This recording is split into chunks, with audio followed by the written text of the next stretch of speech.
ela vai lá, levanta o lençol, pega na perna pra ver se tá dormindo mesmo, bichinho. Bota o lençol em cima, vai no outro. Eita, tá dormindo. E aí? Quando ela vem no corredor, ela vem assim. Tirando, jogando. Aí diga, quando ela chega lá, que ela abre a porta do marido, pensei que fosse um ladrão. Não é um ladrão não, mas é eu, meu amor. Eu vim pra nós se acasalar. Eu vim pra nós botar os tambaqui pra beijar. Tá preparado, meu querido? E aí? O pobre fica todo se tremendo, alisando as pernas pra ver se levanta menos falso. Vixe. E aí? Quando é feia, a bicha levanta, ela pula em cima do marido e começa.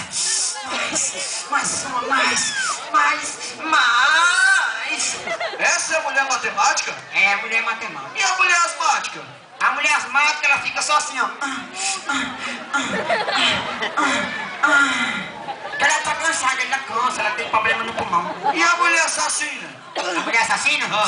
Ai, eu te mato, tu me mata, ai, eu te mato, tu me mata, ai, nós vamos morrer. E a mulher gulosa?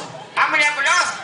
Vai, soca, empurra tudo, soca, bota mais, bota tudo no meu nome, bota! Ai, meu Deus do céu, uma salva de palmas, chupa toda.